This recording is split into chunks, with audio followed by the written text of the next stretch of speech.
Sa episode na ito mga S-Friend, magbibisita iglesia tayo dito sa The Saints Peter and Paul Parish Church sa bayan ng Calasiao, lalawigan ng Pangasinan.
Bago tayo magbalik tanaw sa pinakapunot dulo ng kasaysayan ng tampok nating simbahan sa episode na ito, alam nyo ba mga S-Friend na taong 2001 ay idineklara ng National Museum of the Philippines bilang isang National Cultural Treasure ang lumang simbahan ng Calasiao dahil sa ikangay pagiging isa sa best preserved Baroque churches in the Philippines, na kung babalikan sa tala ng National Museum, ito ang ikalimang simbahan sa buong bansa na naideklarang National Cultural Treasure noong 2001 na sumunod sa Parish Church of San Agustin sa Negros Oriental, Parish Church of the Immaculate Conception sa Balayan, Batangas, Parish Church of Santiago Apostol sa Betis, Guagua, Pampanga, at ang Church Complex of Patrocinio de Maria o ang Bullion Church sa Cebu.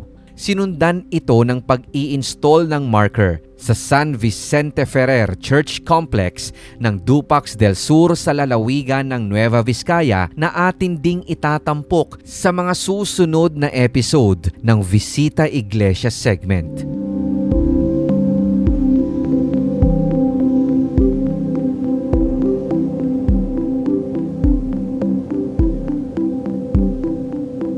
Sa lathala na inilabas ng Archdiocese of Lingayen Dagupan na pinamagatang Pananisya Heritage and Legacy, nasa ikatlong pwesto sa listahan ng oldest churches in Pangasinan ang simbahan ng Calasiao na sinasabing itinatag noong 1588. Isang taon matapos itatag ang mga simbahan ng Lingayen at San Carlos City na nasa una at ikalawang posisyon ng naturang listahan.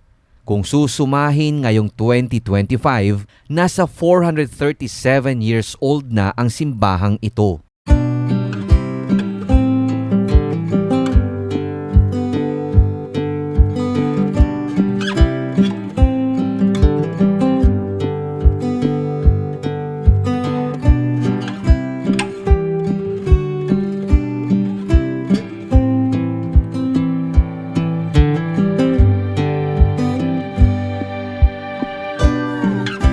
Kung babalikan naman ang naitala sa kasaysayan ng lumang simbahan, tila ata-atado ang naging kwento sa pagbuo ng simbahan na siyang nakikita natin ngayon.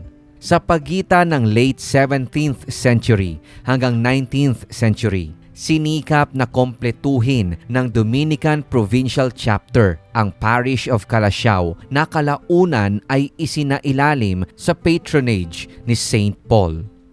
Nang manungkulan bilang kauna-unahang kura paroko si Padre Juan Maldonado de San Pedro Martin noong 1621, naging Parish of Saints Peter and Paul ang ngalan ng simbahan sapagkat kanyang pinangarap ang pagtatayo pa ng mas bago at malaking simbahan. Taong 1763 nang masunog sa kasagsagan ng Palaris Revolt sa pangunguna ng local rebel hero na si Juan de la Cruz Palaris ang 5-story hexagonal bell tower nito.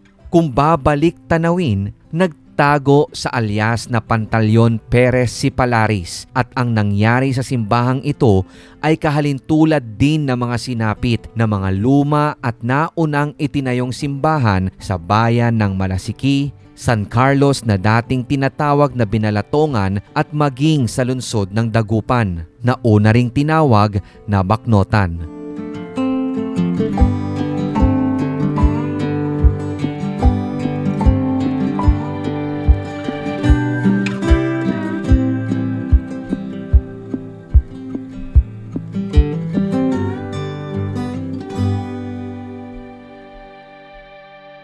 Sa iba pang saliksik na ating nakalap, isinasaad ang ibang muka ng kasaysayan nito na kung saan sinasabing nang magapi na mga rebeldeng pinamumunuan ni Palaris ang alkalde mayor at iba pang Kastila na naglalagi sa bayan ng Calasiao. Nagtago ang mga ito sa Brick Tower sapagkat unang sinunog ng Binalatongan rebels ang mismong simbahan at ang kumbento. Ang mga Dominikanong nananatili sa kumbento ng sandaling iyon ay sinagip din ng grupo ng mga revolusyonaryong pinamumunuan ni Palaris at ito ay upang ipakita naman ang respeto sa pamunuan ng simbahan. Taong 1773, isang dekada makaraan ang unang pinsalang natamo ng simbahan. Pinili ni Bishop Miguel Garcia de Nueva Segovia ang Calasiao bilang pangunahing pook na paggaganapan ng Diocesan Synod bilang pagtugon at pagpapatupad sa inilabas na kautusan ng Provincial Council of Manila 1771 na siyang nagbibigay ng kapangyarihan sa mga diocesan bishops na mamili ng simbahan na maaaring maging venue ng naturang pagtitipon at upang mas maipatupad ng mabisa ang mga church decrees. Si Archbishop Basilio Sancho de Santa Justa y Rufina ang nag-convene sa council mula May hanggang November ng taong 1771. Sa tala, isa sa dahilan kung bakit pinili ang Calasiao ay ang pagiging sentro nito at ikalawa ay ang pagbibigay ng kahalagahan sa muling pagbangon ng simbahan at maging ng kumbento sa masaklap na sinapit 10 taon na ang nakalilipas. Bago matapos ang taong 1804, itinayo ang bagong istruktura na may 3 naves na karaniwang makikita sa mga cruciform churches na siyang main part ng interior nito at dito nga'y maa-accommodate pa ang mas maraming tao na magsisimba. Subalit sa pagitan ng 1841 at 1842, muling gumuho ang simbahan dahil sa isang malakas na lindol. Unti-unti ang ginawang pagre-rebuild sa bahaging nawasak at ito ay dahil sa pagsisikap ni Padre Ramon Dalmau, 10 ng ilang maaasahang tauhan sa parokya. Matatandaang nababanggit na natin sa ilang episodes ng Visita Iglesia segment ang ngalan ni Padre Ramon Dalmau na siyang may malaking ambag sa konstruksyon ng St. Joseph the Patriarch Parish Church na matatagpuan sa bayan ng Aguilar. Nagsilbi rin siyang parish priest ng San Carlos City Church at key person sa paghihiwalay ng Urbistondo sa Binalatongan. Ang simbahan ng Urbistondo ay atin ding itatampok sa mga susunod na episodes, kaya tutok lamang mga S-friend. Sa pagsasaliksik ng iba pang detalye, ating napag-alaman na bago pa umano makumpleto ang muling pagpapatayo sa simbahan, ay nasunog na naman pala ito noong 1852. Sa pagitan ng mga taong 1853 hanggang 1858, sinikap ni Padre Ramon Suarez ang pagpapatayo rito. March 16, 1892, nang muling niyanig ng lindol ang Calasiao dahilan upang muling mapuruhan ang bagong restored na simbahan. Nang umalis sa bayan si Dominican Vicar, Padre Bonifacio Probanza noong 1898, sabay namang kinilala ang parish church bilang pinakasagana sa palamuti sa buong lalawigan ng Pangasinan.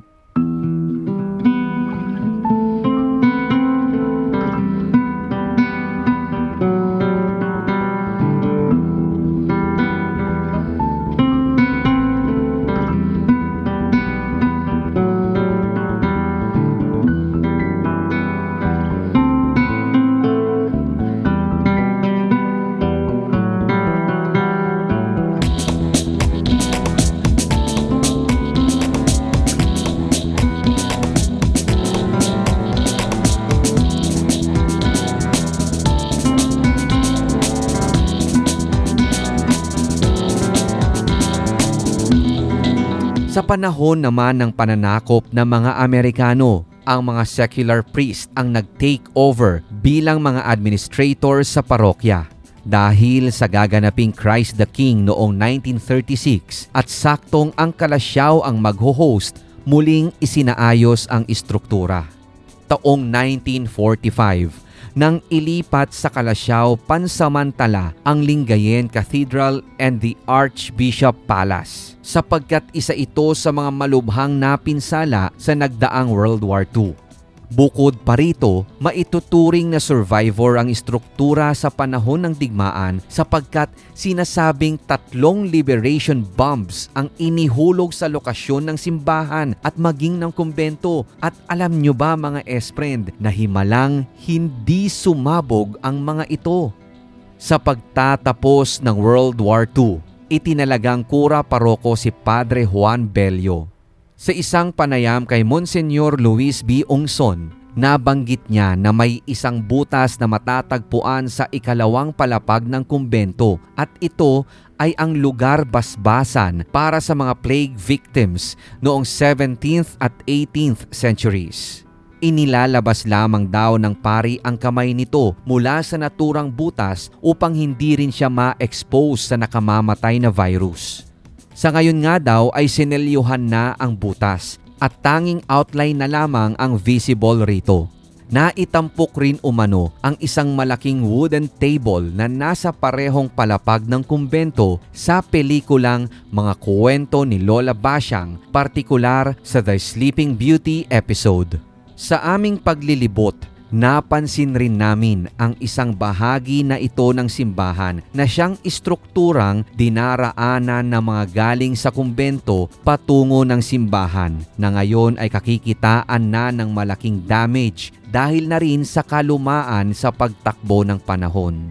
Pinangangambahan ngang anytime soon, babagsak na rin ang ilang bahagi nito at sana nga'y maisama din sa preserbasyon sapagkat naniniwala kami na ito ay isa rin sa mahalagang bahagi ng lumang simbahan.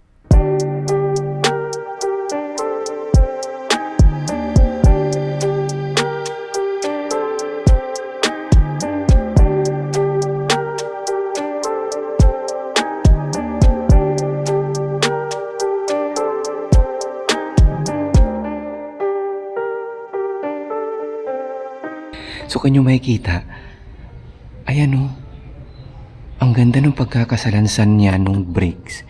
Kasi kung titingnan mo sa labas to mga S-friend, para siyang pa-dome ito eh, dome structure to eh. Ang ganda ng pagkakasalansan niya at malamang sa malamang, ayan katulad lang nito, covered ito dati, siguro ng mga egg white o kung ano pa man yung pinang-cover nila dyan. Pero dahil nga sa tagal na ng panahon, ayan, nahubaran na siya. Tapos makikita mo na kung paano nila ginawa yun, no?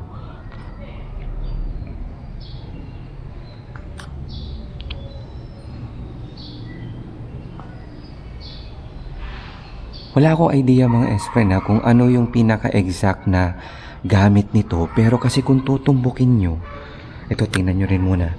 Yan, medyo nagka-crack na rin na. Hindi lang medyo, as in talagang crack, nagka-crack na. Meron ng mga bitak sa bahagi po ng sahig. At ipagpatuloy ko lang sinasabi ko, ito kasi, papunta na ito doon sa kumbento. Ito na yung kumbento eh. So, hindi ko rin alam kung gaano ka-original pa itong pintuan na ito.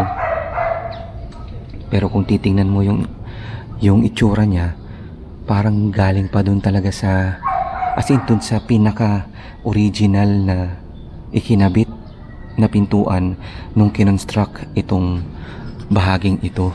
Yun nga lang, ang nakakalungkot lang dito mga S-friend, sa pagtagal talaga ng panahon, katulad ng sinabi ko nga na natungkab na yung outer layer nito pong kisame nung dome. Ayan, na-expose na yung mga bricks. Ito yung mga blocks, hindi ko alam kung adobe itong mga ito. Yan o, pabagsak na rin siya mga S-friend. Tapos tinutungkuran na lang siya nitong mga kahoy.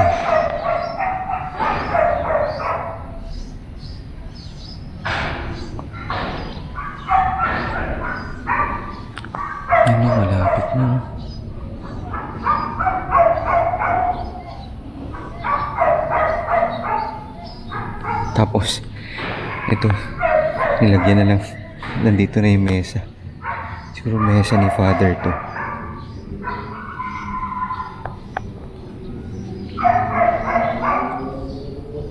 Kaya hindi malayo mga S-friend na yung wag naman sana, pero darating ang panahon, eventually kung hindi ito mape-preserve, hindi ito maaayos, darating yung panahon na ganyan na rin yan.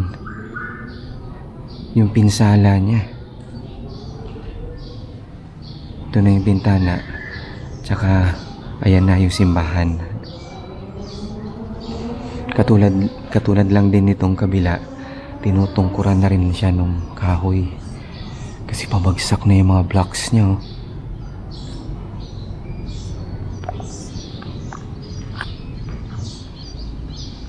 Ano kaya ito?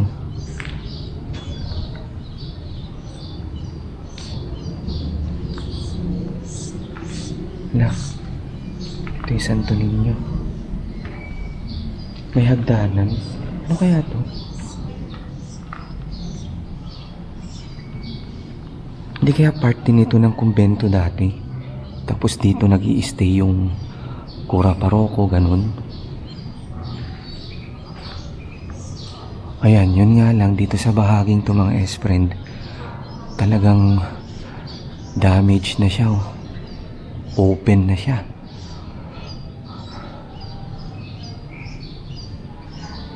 Pero magkagayon man mga S-friend, kahit makikita natin talaga na totally na damage na yung ilang bahagi, lalong-lalo na itong part na to,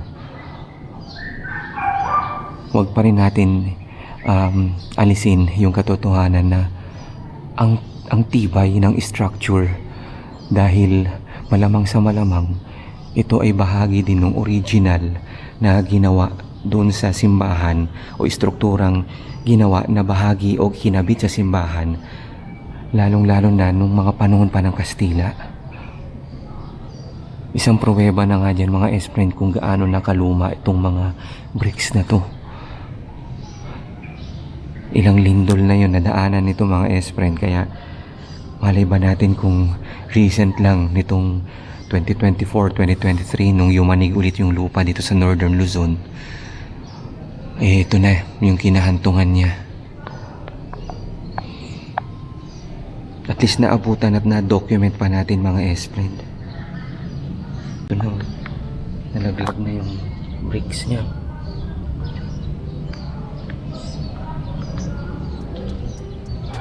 Marahil ang isa sa nagpahina lalo sa ilang pundasyon, partikular sa bahaging ito ng simbahan, ay ang naganap na July 16, 1990 Luzon earthquake. Ang 7.8 magnitude na tindi ng lindol na siyang labis na nakapaminsala sa belfry na isinaayos noong 1933 hanggang 1934.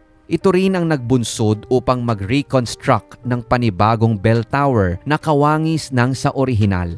Ang mga antigong rebulto sa loob nito ay isinali na rin sa restoration, gayon din ang orihinal na floral motif sa kisame. Patuloy na pinasasalamatan sa kanyang efforts si Monsignor Luis B. Ungson na tumayong architect at rebuilder, dahilan upang mapanatili ang original antiquity at maging sa pangangasiwa sa restoration process nito. Mapapansin rin sa retablo mayor ang ilang Latin phrases na kung saan ang mga ito'y nangangahulugang, "You are Peter, and on this rock I will build my church." Sa kasalukuyan, ang mga kampana na matatagpuan ngayon sa bell tower ay mga fully automatic bells na sinasabing madidinig hanggang sa layong 8 kilometro, at naging posible ang pag-i-install ng mga ito dahil sa mga ginintuang puso ng mga nag-donate. Ang orihinal na church bell ay sinasabing nakatago sa loob ng maliit na tower. Ang mga kasalukuyang pamunuan ng parokya ay naglunsad din ng fundraising upang nang sa ganon ay maipagpatuloy pa rin ang restoration process sa mga unti-unti nang nagde-deteriorate na bahagi ng simbahan. Sa kabutihan ng ilang mga naging donors, naisa katuparan ang renovation ng mas tumatanda ng simbahan. Kabilang rin dito ang pagsasaayos ng mga comfort rooms, pagpapatayo ng Adoration Chapel, mga life-size monuments of Christ's apostles and Filipino saints na nakatindig sa gawing harap at sa ibabaw ng bakuran ng simbahan. Nang sandaling bumisita kami sa simbahan, natagpuan namin sa gawing likuran nito ang isang moseleo na nagsisilbi ng huling himlayan ng mga nagsilbi na alagad ng simbahan. Sa puntong prinudus namin ang episode na ito, malapit na ring matapos ang Holy Name Society and the Knights of Columbus Chamber at ang bagong Pasio del Pueblo. Bukod sa mga puto kalasyaw stalls sa harapan ng simbahan, isama mo na rin na bisitahin upang manalangin at humingi ng gabay sa Señor Divino Tesoro Shrine.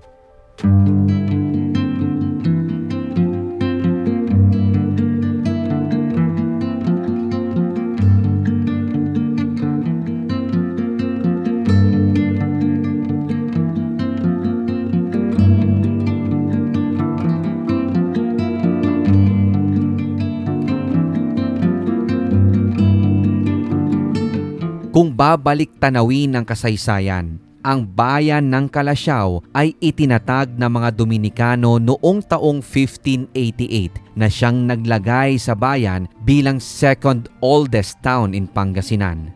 Nakilala ito sa panahon ng mga Kastila bilang Lugar de Rayos at hinango ang ngalan nito sa native word na lasi o kalasian na nangangahulugang a place of lightnings or a place where lightning often occurs.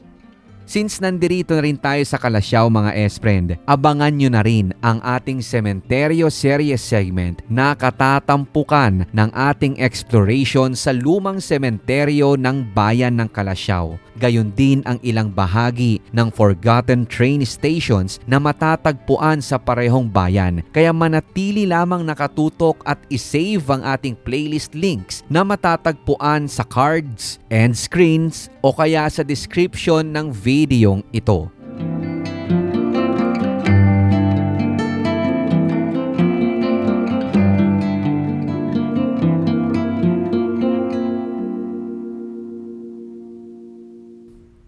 Kung sakaling magbibisita iglesia ka sa Pangasinan, isama mo na sa listahan ang The Saints Peter and Paul Parish Church ng Kalasyaw. More virtual tour and exploration videos coming soon, kaya tutok lamang dito sa Urbex PH Placado TV YouTube channel at sa ating Facebook page. Maraming salamat sa panonood at pag-share ng episode ngayon. Ako po si Rico Loco, hanggang sa susunod na video.